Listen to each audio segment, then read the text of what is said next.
This is NDTV.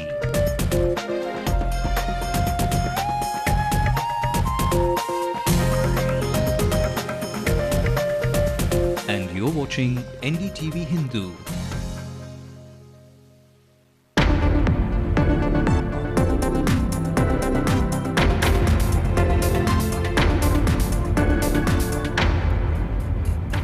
After leaked papers, it's now fake mark sheets. The police arrest 2 government employees who fudged Anna University documents. How it was delivered to them, we have yet to probe, and that would decide whether the students were aware whether it is a fake mark sheet or not. The wait for your passport gets longer by the day because the Chennai office can handle only 1/3 of the volume. The state government wanted to play lifesaver with their new insurance scheme for poor patients, but has corruption seeped through this one too? The man who threatened to kill Lankan students in Chennai is still in jail. Other volatile pro-LTT leaders like Waiko get bail. Manmohan Singh promises yet again to help the Lankan Tamil, sends a predictable reply to Karunanidhi's letter. Well, those are the local top stories that we're following at this moment. Before we show you all of them, let's have a look at what's making news across the country.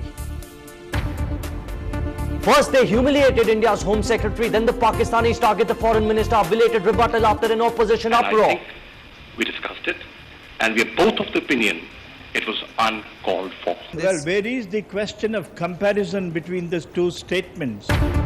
Even as diplomatic talks failed there, India's brave jawans countered the threat from Pakistan in an encounter raging on for 4 days. The Congress sings the minority tune in Kerala, defends those Islamic bigots who chopped off this professor's hands. After the sleepover drama with their hard hats, Chief Minister Yedurappa tells the governor that a CBI inquiry will be no good. Lalit Modi fails to turn up for the disciplinary committee meet, says he can't stand being quizzed by Arun Jaitley and Chirayu Amin. And it's not a tragedy of doubles on the courts for this tennis ace, but at home Mahesh Bhupati divorces his mortal wife after 6 years. You're watching the Late Night News. I'm Sai Manish. Now, there's a possibility of a fake version of almost every fast-moving product in the market. But the latest to emerge are Class 12 mark sheets. 2 Tamil Nadu government workers are under investigation for supplying the tampered documents, which are submitted by candidates trying to qualify for medical and engineering courses. This is the second such racket involving students after NDTV Hindu exposed a seat-selling racket in deemed universities a few days ago. While the university claimed to have confiscated 41 fake documents from the students, the police have recovered 48 fake +2 mark sheets and transfer certificates that are pending to be delivered to the students seeking engineering and medical admissions. Thiruvenkatam is a retired government school assistant headmaster, and the second man Ekambaram, who works as a clerk at the Directorate of College Education, were arrested on charges of offering fake Class 12 mark sheets. But the question is, who is the offender here? The seller or the buyer of the tampered documents? May be aware, they may not be aware. How it was delivered to them, we have yet to probe, and that would decide whether the students were aware whether it is a fake mark sheet or not, but at least they have paid the money. So we have to further probe this, and I will not be able to commit on that right now. An investigation has found the fake mark sheets were sold for 10,000 rupees. The Central Crime Branch, which is dealing with the case, says out of the 10 mark sheets, 9 of them belong to female students. Investigators believe the fake mark sheet operation could be much larger than it appears to be, and their probe will be focused on uncovering every detail possible. In Chennai, with Salim, this is Pratiksha Ramkumar for NDTV Hindu. Right on to some national news now. Even before Indian Foreign Minister S.M. Krishna left Pakistan's soil, its Foreign Minister Shah Mahmood Qureshi breached diplomatic protocol by openly taunting Krishna.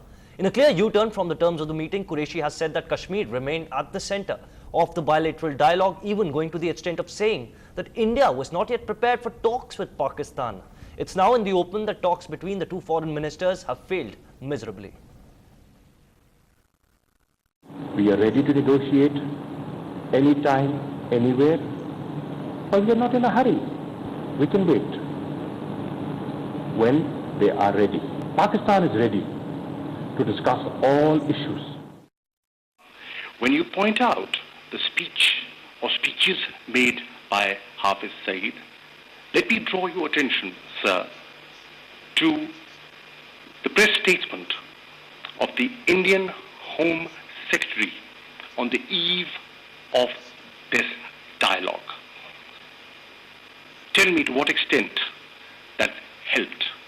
It has been reported in all the papers of Pakistan today, and I think we discussed it, and we are both of the opinion it was uncalled for.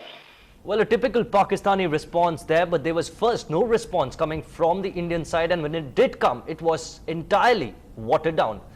Now, Krishna took a subtle dig, in fact, at his Pakistani counterpart, saying that Qureshi had made an irresponsible statement against both him and Pillai.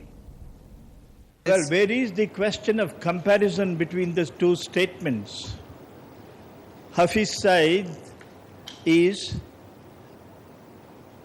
a person who has been speaking out of turn against India. He has been crying for jihad against India.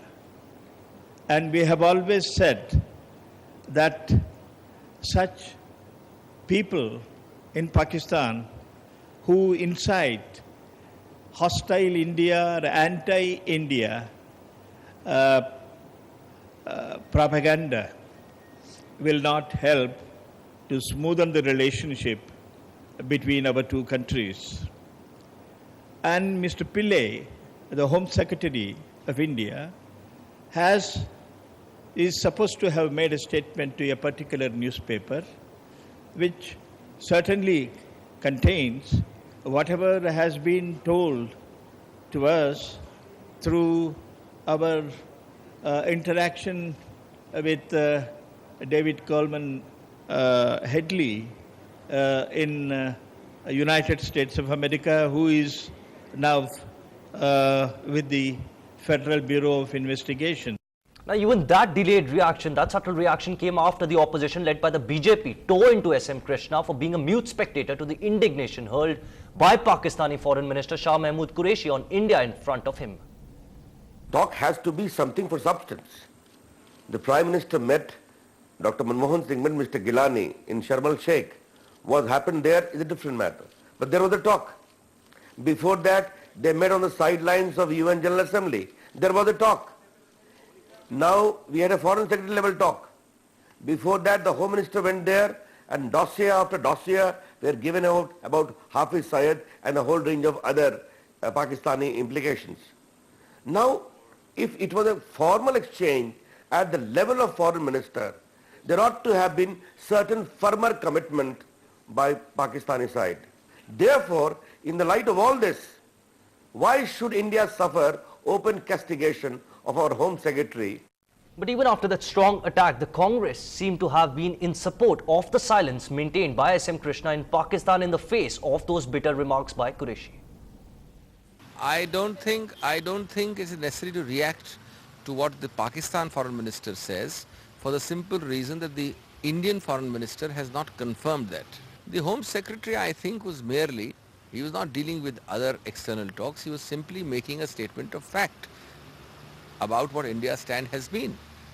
It's only an India stand. I don't think there is any basis for comparison of statements by Hafiz Saeed or Salahuddin with the Home Secretary. That would be ridiculous. Well, moving on to some news from Chennai now. Chennai's regional passport office is said to have a backlog of 20,000 applications. Now, about 2,500 people land up every day at the passport office. But guess what? The office can process only 1,000 applications a day. Our senior correspondent Peer Mohammed spent a day at the passport office weaving his way through those serpentine queues.